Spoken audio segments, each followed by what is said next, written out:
when you see love everywhere, you can share. There's enough for everyone. And there's not only one person who can give it to you. It's many persons are going to give you love in many different ways.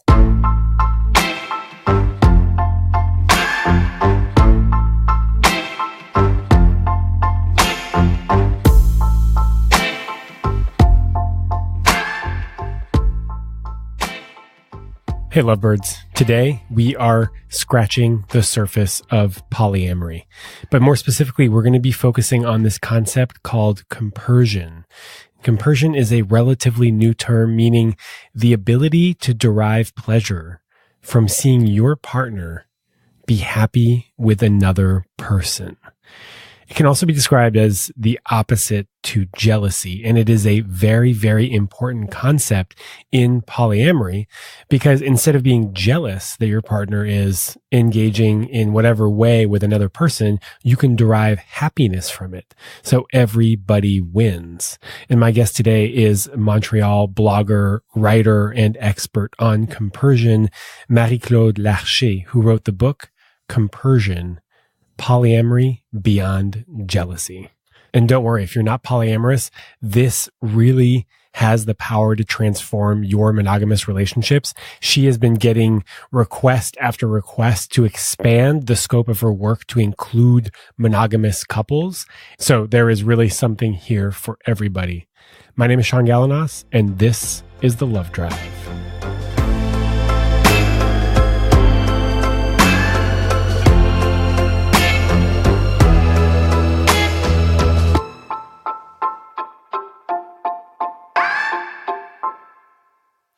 Okay, I'm ready. Are you ready? Yeah, I'm ready. Could you please introduce yourself? So I am Marie-Claude L'Archer, and I'm mostly known in the polyamorous community as Hypatia from space. I write about polyamory, which is quite unusual. Since I published my book, I'm quite out of the closet about polyamory. So people know me by my actual name, Marie-Claude L'Archer. And the book is called Compersion. Yeah, Polyamory Beyond Jealousy. Polyamory Beyond Jealousy. Yes. I guess a good place for us to start would be, how did you realize that you were polyamorous? I've been polyamorous for a while before I even knew this had a name. Polyamory happened to us. It's not something we decided to do at first. My husband and I had been swingers for a few years when a night of threesome with my best friend ended up in the three of us falling in love. My husband and I fell in love with her, and she fell in love with us. And we were, oh my God, that's weird. But, you know, we weren't the kind of people who would not explore something because it was weird. We were not the kind to back off because it was going to be complicated. We just decided, okay, let's do this. A relationship with three people together. We knew no one who ever did that. We didn't know it existed. We were under the impression that we were inventing it. And actually, we spent so much time talking about what are we doing? How are we doing this? It really actually was like we were inventing it. It was a beautiful experience. It was life-altering. And later on, we learned that we were not the only ones to do this. And it had a name. It was called polyamory. And it's a thing. People do that, actually. And we found some other people who were living the same thing and became friends with them. And that was 5 years ago. And that's how the polyamory community in Montreal started, maybe. Yeah, we met a few people at the time. I think the first meeting of Polyamory Montreal, we were about 12 people. And then we found out that we were not alone. To those 12 people, it doubled in no time and then tripled. And nowadays, I think we're 2,700 members. In Montreal? Only Montreal. All right. Yeah. So it's becoming more popular. I wouldn't say that it's mainstream. In the US, it is. It's becoming fashionable to be poly. It's becoming fashionable. In the US. Yeah, it is. Do people know what is involved in polyamorous relationships? Because I feel like when something becomes fashionable, people jump on without really knowing what it takes. Well, it's kind of unfortunate that people are jumping into polyamory just because it's fashionable. But I think anyways, in society, we jump into a relationship model, be it polyamory or monogamy, just because we think it has to be this way. So it used to be that everyone would jump into monogamy because it was fashionable. We never even know that there was something else possible. So, and it's unfortunate that people who are not actually meant to be monogamous, who are not, let's say, programmed to be monogamous, will just try to be for their whole life and fail miserably at it. So, I think any relationship model can be chosen consciously or just, oh, I'm going to do that because it's what everyone does. It's always unfortunate when you try to do things just because others do. And not to mention that there are repercussions in polyamory because your actions not only affect your partner or your lover, but affects their lovers and then your other lovers and their lovers' lovers. And I think it can get pretty messy pretty quickly if you're not really conscious about what it is that you're doing and what your impact is on other people. We call it polydomino because you can think of a domino game, someone does an action, has a problem or an issue in a relationship, and then it affects everyone around. So you have to think twice about what you're doing because it has an impact on people. It does. I've never been in a polyamorous relationship other than the fact that I've been somebody's boyfriend, right? Who was in a polyamorous relationship. And so I felt like not super invested, and like that my actions weren't that impactful, but I was always intrigued by the concept of polyamory, especially because like in my younger days when sex was more important or like more of a focal point in my life, which it's less now. My idea was like, oh, polyamorous people are having all sorts of sex with all sorts of people all the time. And one of my friends said, yeah, kind of. I mean, there can be more sex, but there's certainly way more communication.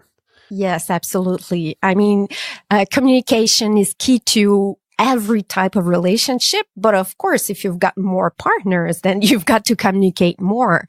And that's where I'd say if you want to be polyamorous, expect to have to learn good communication skills. That's one of the first things to think about.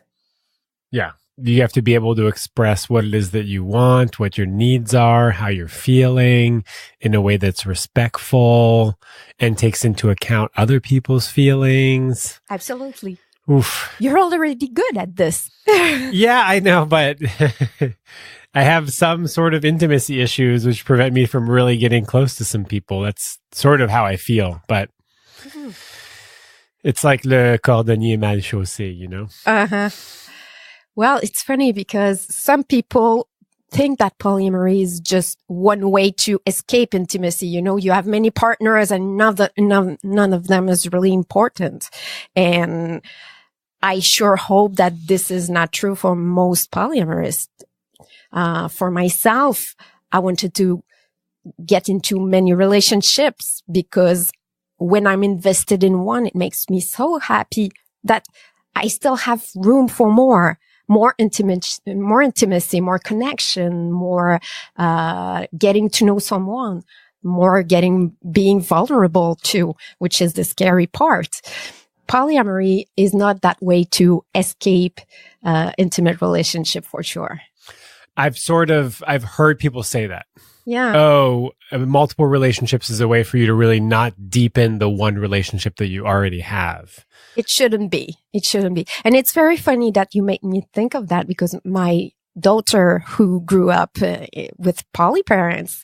She's now 24 years old. And a couple of years ago, she fell in love big time with this Australian guy. She flew all over the planet to go see him over there. And then at some point, they had this beautiful connection. And he said, I'm polyamorous. And she said, no, you're not. You're just afraid of commitment, because I know what poly is. I know my parents are, and polyamorous people are not afraid to commit. They don't use polyamory to escape commitment and connection. So when she told me that, I was so proud of her, because if there's one thing I wanted my kid to know about polyamory is that, it's not the way to escape intimacy. That is an incredible story. I love it. I love it. And my daughter is monogamous, by the way. My 3 children are considered themselves monogamous. So being a poly parent doesn't make your children intrinsically future polyamorous. I feel like there's a lot of parents that are worried. They're like, oh, my kid's going to pick up this thing that I do. And sometimes they do and sometimes they don't. Mm-hmm. Yeah, absolutely. Sometimes they can just go on the other side just to contradict what you do. That would just be the normal reaction of kids. But I think my children will do their own choice for themselves, and I trust that they do what's best for them. Were you always the type of person to fall in love easily? Oh, yes. I could have told you that from grade 1 when I fell in love with this kid in my classroom. And my mom, when she recalls of this, she says, I couldn't wait for you to stop being infatuated with that guy. Apparently, it lasted like the whole school year. For 1 year, at 7 years old, I was in love. And I can remember the emotion. It was, some people say, oh, when you're a kid, you're too young to fall in love. But I know it actually felt like the real thing. At 6, 7 years old, I already knew what it was to be in love. Yeah, I'm someone who falls in love pretty much easily. And of course, when I met my husband, I thought he was the one. And he was actually, we've lived this truly beautiful connection for, it's been 22 years now. The relationship is coming to an end, but it's been a beautiful, beautiful relationship. Even though I was madly in love with that person and we were perfectly suited for each other. We made each other perfectly happy. We raised 3 beautiful children together. Every once in a while, I would still meet someone who I felt a special connection with them, and I would fall in love all over again. And I thought, what's wrong with me? It was a heartache every time for me, because I would not go through, I would not pursue that connection, but I fell in love, and I wish I could just live that thing without hurting anyone. And why can it not be something beautiful that I fall in love? Why does it have to be painful for my husband? If society propose either when you're monogamous, either you're faithful or you're betraying your partner, there's no other option. And I wish there was. And there was. There was. Yeah. That's one of the beautiful things about polyamory and open relationships is that it permits, and one of the things that I'm drawn to is it allows for the exploration of connections with other people beyond a platonic connection. Yeah, yeah. What makes the difference between cheating and polyamory basically is that everyone is knowing of the situation and consenting to it. We're not playing behind anyone's back. We're not lying. We're not cheating. We're going by what is the commitment with our partners. I am committed to my relationship, but that doesn't involve exclusivity. And this is all stuff that you can figure out with your partner, and there's all sorts of different arrangements. It's not just this is the, I mean, monogamy is very, very limiting. Yeah. There's very little room for exploration in a monogamous relationship, but in polyamory, you make up the rules. Yeah. We often say there are as many types of polyamory as there are polyamorous, because every couple, every triad, every relationship, whatever they call it. Some people don't want to be called a couple because it's already a label that puts already definitions of what it's supposed to mean. And people want to define by themselves, okay, this is what we're going to be. They don't want to be following a set of rules. They want to just see what fits best for them.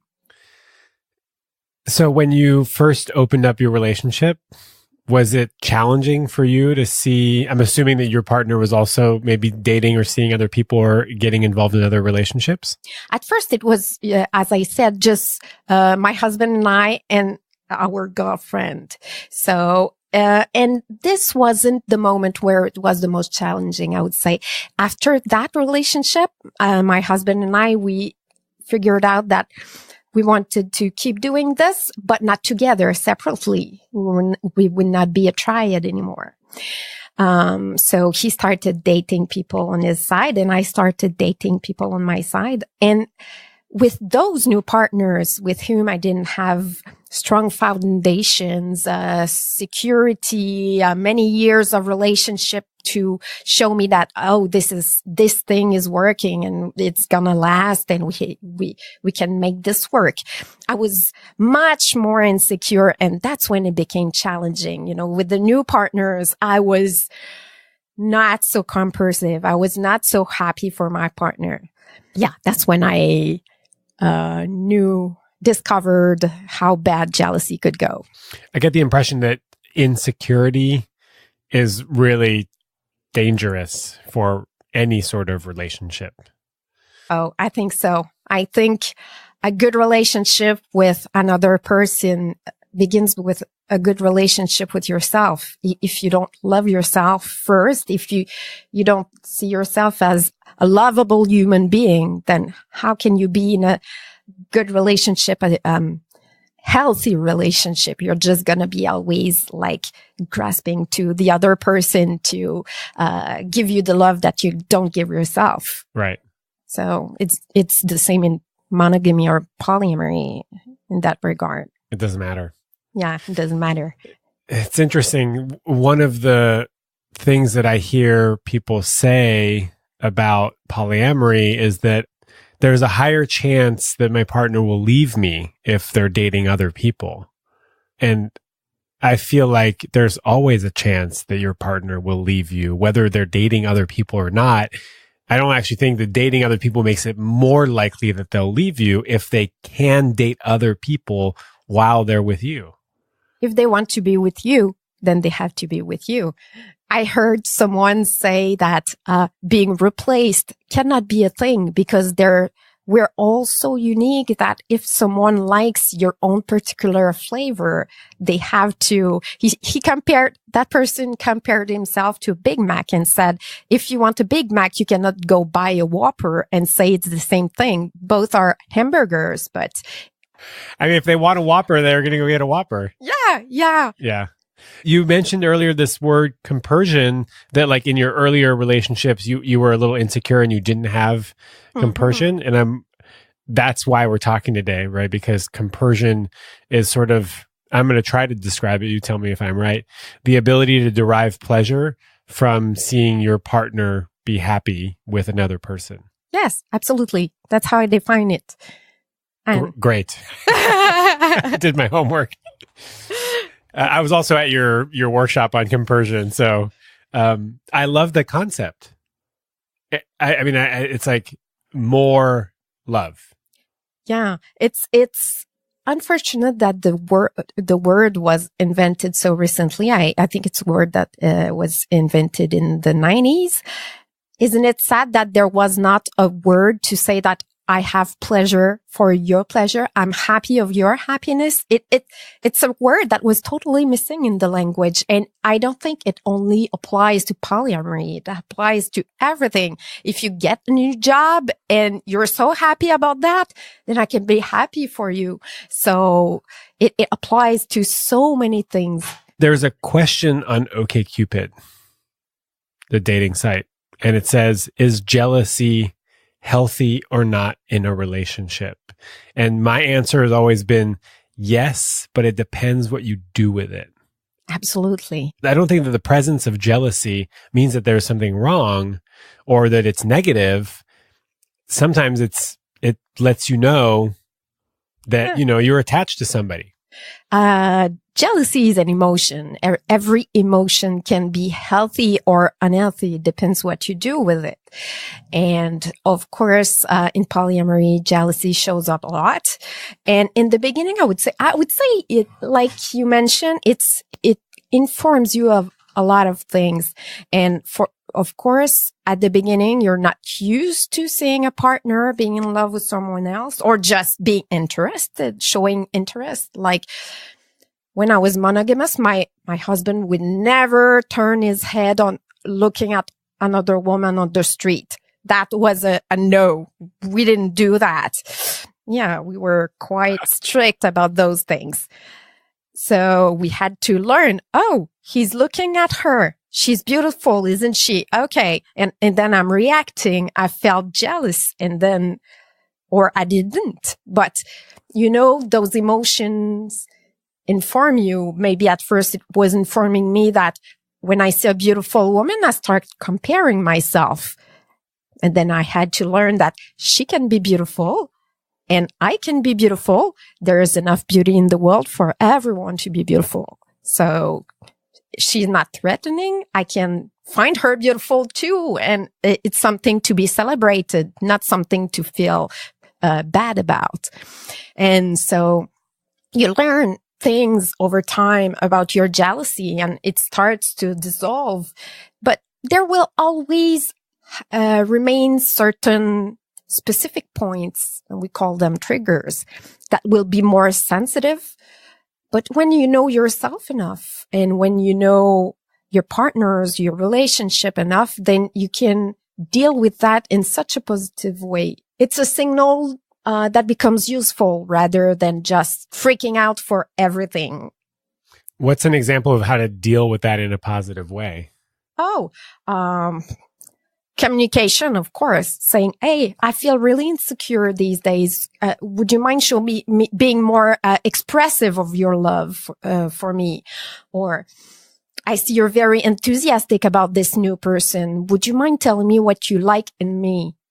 And the partner can help with that.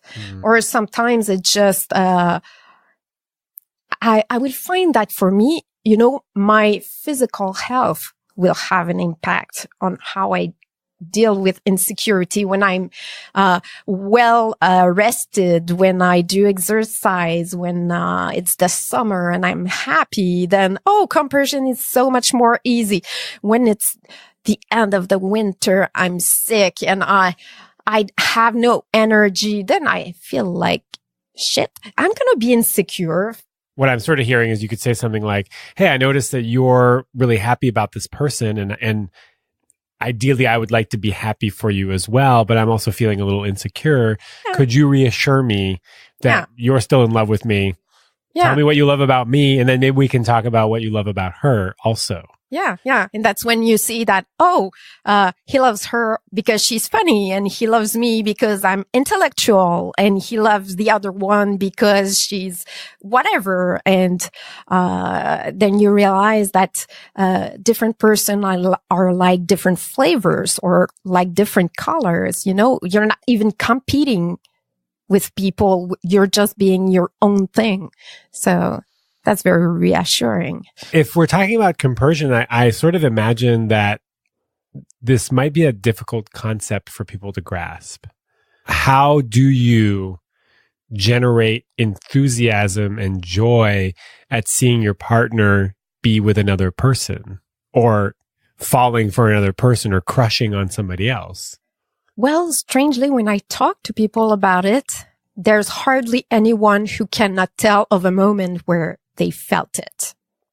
Like pretty much everyone, even if they cannot generate that emotion as often or as strongly as they wish, everyone knows what it is. They can recall of a maybe a glimpse of a moment where they felt it. So it's not such a strange emotion for people. What's complicated is to have it on a daily basis, to have it as your go-to emotion when you think of the fact that your partner has other relationships. Because they do have their other people on a daily basis. You know, they will text their partners in the morning to wish them a good day. They will have a date with someone at night. Another day, they're asking you about the schedule because they want to see this or that person. So it's on a daily basis that you're reminded that they have someone else. So you have to have that emotion ready to be happy for them just any minute because it's just there. It sounds like you better get it. You better figure out how to access it, or else you'll be constantly reminded that your partner's with other people. And if your go-to emotion is jealousy or envy or sadness, it's going to be... You're going to have a hard time. You're going to have a hard time. Yeah. And actually, some people tell me they're pretty neutral all the time. But for me, it wasn't how I felt it. I was either very jealous or very compersive, and there was hardly ever a middle ground. I'm not neutral about a lot of things. I mean, I'm a pretty intense person. So for me, it was really jealousy or compersion and nothing in the middle. So I really had to figure out how to go to the compersion side because my jealousy was pretty intense. So that's what brought me to that whole quest of finding compersion and understanding how it works. I mean, your quest led you to write a whole book on compersion. Yeah. Now it's educating people on what is compersion, how to access it, what are its effects in your relationships. The way I wrote it, it's meant for polyamorous people, but obviously it's all things that can apply to monogamous people. Do you have any tips on helping people access compersion and express it and feel it and deal with it? And I'd say my biggest realization regarding compersion is that everyone has needs that are specific and that must be met in order for them to feel compersion. You meet the need, and then compersion becomes easier. If you ignore the need or toss it aside, then compersion is going to be hard to make happen, or it's going to be plain impossible, and there would be no wondering why. Of course, it would be easy if I could just give you a list of needs, those needs that make compersion possible or even easy. But we're all different in that regard. And it's sad because most of us come to polyamory not knowing what do we need to feel compersion, and we have to become like our own lab rats, I'd say, our own guinea pig. We do a lot of mistakes to discover what those needs are. For example, I would say mine are transparency, feeling important for my partner, which is not the same as being the only one. You can be one of a few people that your partner loves, but you're still going to feel that you're important for them. I guess I have a few other needs. Earlier, I mentioned that for me, how I feel physically, if I'm in good shape, well rested, if I'm, if I exercise on a daily basis, then those things are going to make me, for me, it's going to be easier to feel compersion. Those are my needs. But a different person is going to have totally different needs. For example, someone can have a strong need for their personal life to be respected. They need a lot of privacy. That's what they will need for to feel compersion for their partners. It's really an individual answer that must be found by each person, what their needs are. So it sounds like one of the ways that we can generate compersion is to have whatever our needs are met, and to make sure that they're met right? So there's a bunch of different, it's sort of like love languages, right? Like you have these love languages. You have to know what your love language is, right? And so there are different needs. And in the workshop that you did, we sort of talked about the need to be loved, or just the need of love, need of security, need to be heard, Absolutely. Psychic need to be seen, need to be like affirmed, privacy needs, creativity needs. So basically figure out what it is that is important to you. Yeah. Yeah. And then do what you can to make those needs met, to get them met. And also ask your partner whatever they can do to meet them. Yeah. Then you'll be, I mean, all this sounds like it would make you more secure. Yeah. And if you're secure in your relationship, you have a better capacity for feeling joy and love. Absolutely. And you're less likely to feel threatened by the presence of another person in your partner's life. Yeah, absolutely. Yeah.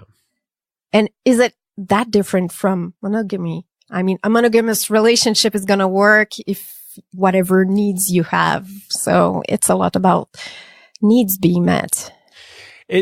Yeah. So I think when it comes down to successful relationships, needs being met is like, it's pretty, it's like, it's up there. Yeah. But very often we'll stick in a relationship or want it to work. And if we are realistic, we know this specific person cannot or doesn't want to help us meet certain needs. That person just cannot or will not. And we still stick to the relationship. I don't know, we can be stubborn, but compatibility is important. And we also have to realize that our partner can never meet all of our needs. No. Like your need for exercise. Yeah. Your partner can't meet that one. Can you go to the gym for me? It can't happen.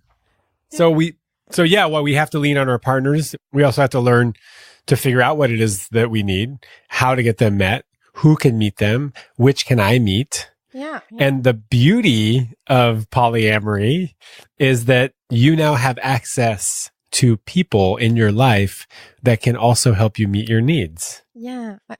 Different, variety of needs. Some people will help you meet some needs and a different person will help you meet another type of needs. And yeah.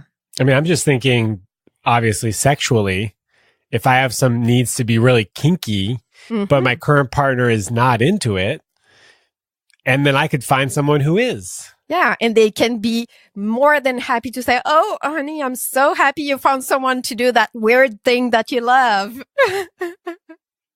That seems like it would take off some pressure. Yeah, of course. Of course. Well, knowing that you don't have the whole responsibility of a partner, of their happiness, of their being sexually satisfied, or of it can be a big relief. Yeah, of course. This seems like one of the great benefits of polyamory that maybe doesn't get talked about as much, is that you can get your needs met through various different people. Yeah, I guess. Or maybe it just didn't happen to hear a lot about that, because I think it's something that people express happiness about. Yeah. Okay, so this is like one of the big positives of polyamory. Yeah, absolutely. It has its bad side though, because I've seen moments where every partner will assume that you shouldn't need this or that because you have other partners that should be meeting that need. And at some point, it has to be someone. But if everyone assumes that those needs are met by the others, well, especially when things are not going so well. I mean, when it's time for kinky sex, everyone is there. But, when you need to go to emergency because you're sick, maybe, everyone thinks the other is going to do it. So that could be one bad side, I would say. I guess it comes back to being able to communicate and express your needs to different people. Yeah, different needs for different people. Yeah. What are some other challenges that you've faced in this exploration of polyamory? Schedule. Oh, okay. Wow, that is so not what I was expecting. Oh, it's a big one. And some people said that polyamory could not exist before Google Calendar was invented because it can be sometimes such a struggle. Like, oh, okay, I would like to see you on this day. Oh, no, but I'm seeing this other partner on that day. Do you have another day available? Oh, no, I have to do this and do that. And if you add to this that people have a career, have children, need to sleep at night and whatever, then, okay, I have 2-3 partners and I have to put them in a schedule and I don't want to see you only in 3 or there's this funny meme that says, I was happy to meet you. And the 2 person are comparing schedules and they realize they can never see each other again. So it was one date. That's cute and sad. So yeah, it can be a struggle when you're in love and then you realize that you cannot see that person as much as you would like, either because of your schedule or theirs, or, the whole polycules schedule being messy, Yeah, I've had that experience. There's a woman that I've been seeing for a while and I would really love to see her more. Mm-hmm. And it's like not really possible. Or maybe it is actually, I just haven't asked for it. Oh, communication, Sean. Mm-hmm. I know, I'm working on it. Okay, good. I've got a bachelor's degree in communication, but still it can be really hard to ask for what you want. Yeah. Because then you're making yourself vulnerable by asking. Because the risk is that the answer might be no. It might be. Yeah. But it might be yes. More will be revealed.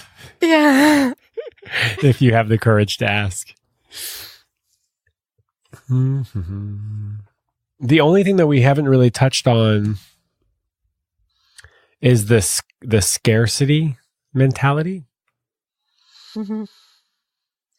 Yeah, the scarcity mentality is, sometimes we see love as something very specific, something that can be offered just in one certain way, that people have to love me like this and like that. It's very precise. And then they think, okay, there's only one person in the world who can love me like that. And I haven't found them. And they're like hunting for this one person who will love them perfectly. And of course, when they meet people, they don't feel they're loved so perfectly as they imagined. And then they think, okay, that must not be the one then. And they keep looking for that.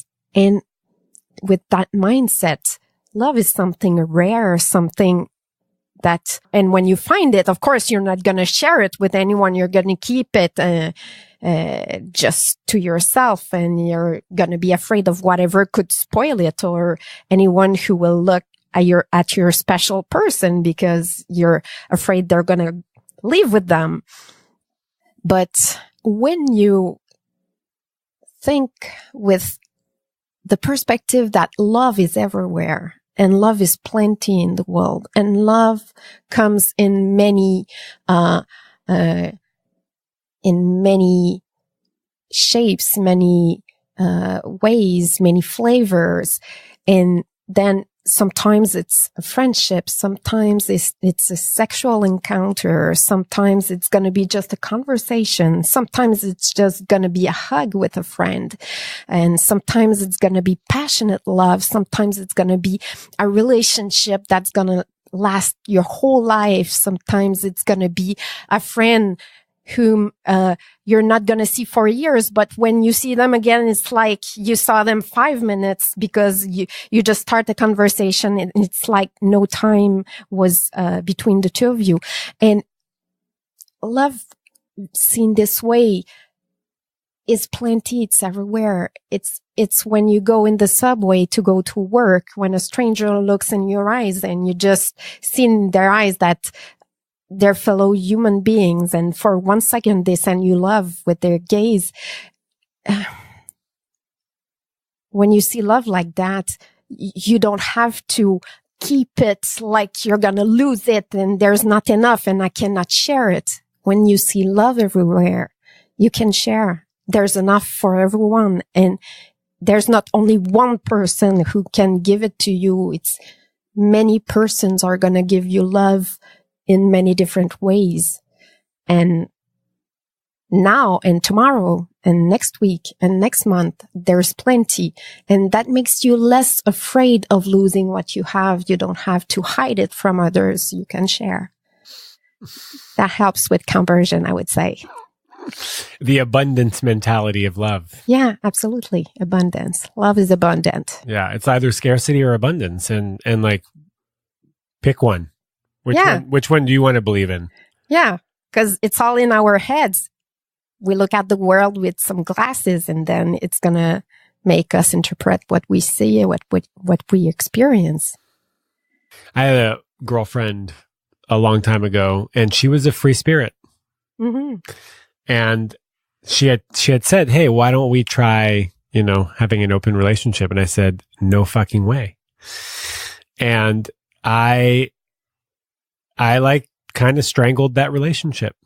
I smothered it mm-hmm. by holding on to it and grasping and not letting go. And eventually she was like, "I can't be in this relationship. It's too limiting. It's too constricting for me." Mm-hmm. So like the thing that I wanted so much, I was holding on to it so tight to not lose it. That was the thing that caused me to lose it. Mm-hmm. Was in a scarcity mentality. Even when we were spending time together, I was saying, "When can we see each other again?" And she goes, we're together right now. Yeah. And I wanted more, Yeah. I'm sad. You were not ready for that. I wasn't. Kind of letting go and yeah. Yeah.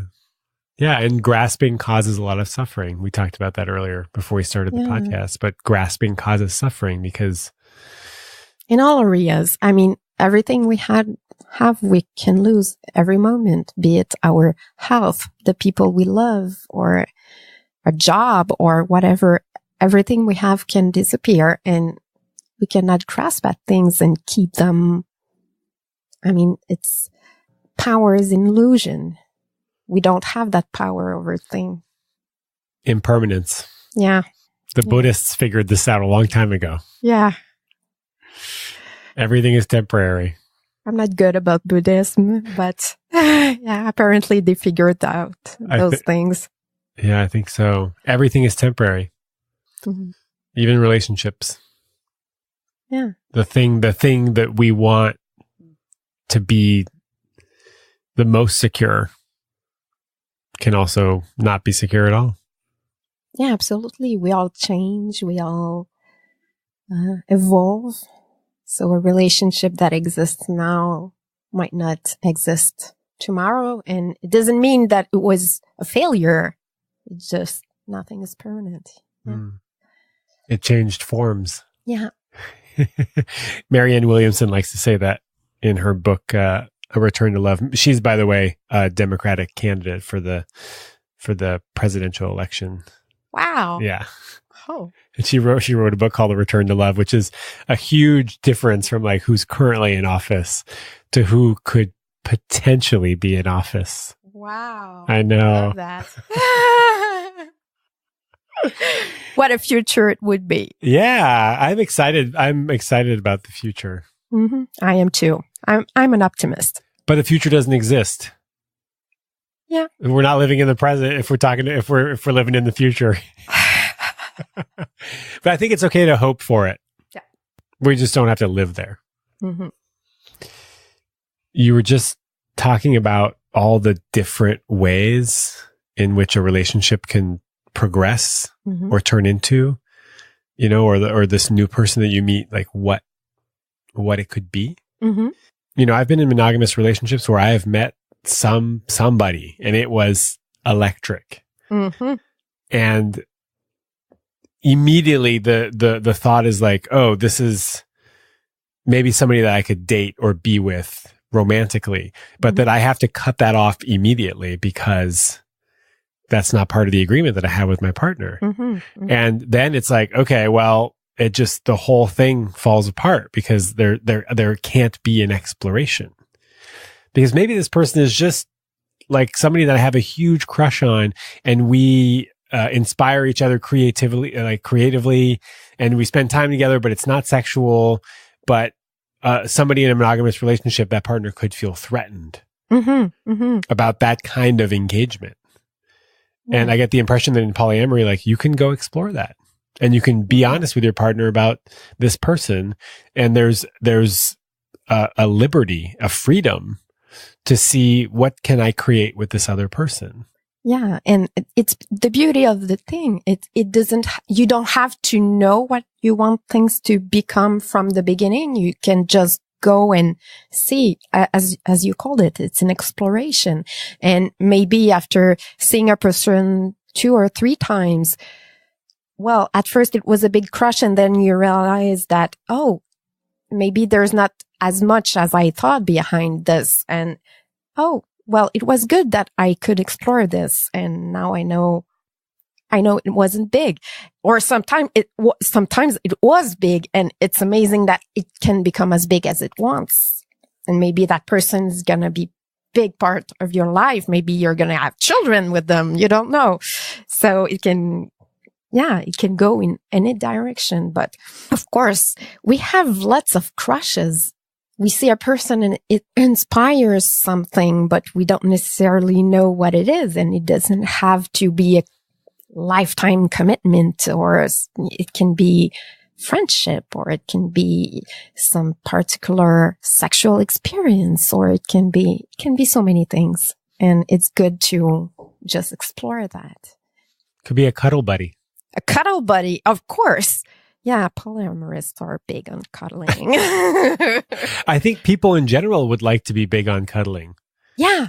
I mean, most people like cuddling, but it's not acceptable to cuddle somebody outside of your monogamous partnership because of the implications of what it might mean. I mean, most of the time when we cuddle, it doesn't mean what we're afraid that it's going to mean. I mean, cuddling most of the time is non-sexual. It's pretty benign. But we make it like, oh, keep that for your partner because it might become something else. Even if your partner doesn't like to cuddle, well then, you're kind of screwed. They better cuddle. Yeah. And in monogamy, sometimes people coerce themselves in doing things they don't like because they think it brings back to what we were talking about earlier. In the monogamous relationship, you have to fulfill all of your partner's needs. And it's like, oh, but what if I don't feel like meeting that particular need? And people do lots of stuff that they don't want to do. They go see movies that they don't like. They go dance on music they don't like. They do sex positions they don't like. They do whatever kind of things they don't like because they're responsible for all of their partner's needs. And that's big. I mean, it doesn't leave a lot of room to be yourself and say, hey, no, I don't like that kind of movies, or I don't like that sex position, or... What if my need is to not do the thing that is your need? Yeah. Then someone's compromising. Yeah. Yeah. And compromise is good sometimes, but yeah. Sure. It depends. Yeah. A bit of compromise, meet in the middle, but not denying who you are to be what someone else wants. Okay. I think that's important to highlight. Yeah. There's a difference between compromise and really doing stuff that you don't want to do. Yeah, I realize that compromise doesn't exactly mean the same thing in French and in English. That's why I use that word. Compromise in French is much milder in the meaning. It's like... Oh, is it? Oh, yeah. Un compromis? Well, yeah, un compromis is something nice. We're negotiating and we're doing something good for each other. Okay. It's not like, oh yeah, in English it's, oh, compromising is, yeah. Somebody's losing. No, yeah. No, I like win-win. Win-win-win if you're in a polyamorous relationship. Yeah, absolutely. Win-win-win-win-win. Oh. And remember everybody, it takes a lot of communication and you have to be aware of what your impact is. Mm-hmm. Absolutely. Where can we find you and your book? You can find me on my blog, hypatiafromspace.com, and you can find my book on amazon.com or .ca or .fr if you're in France. Oh, nice. .ga if you're in Japan. Oh, nice. Oh, yeah. J-A. Wait, JP. JP? Okay. I think it's JP. I don't know. I was surprised I sold 1 or 2 copies in Japan, and I was, yeah. The Japanese are catching on to Compersion. One final question for you. Yes. A bit of a curveball. Okay, I'm ready. What is love to you? Wow. I'd say for me, it's a lot about commitment. And I will just throw words here and not make sentences with them. Okay. Authenticity. Seeing the other for who they are and knowing that they see you for who you are. I think of love and it makes me feel warm inside, and also butterflies in my belly, in my stomach. And sometimes love is not the butterflies. It's staying when it's hard, sitting together and trying to understand each other when we think that there's nothing to understand in what the other person is trying to say. So love is many things. Thank you so much. Thank you, Sean.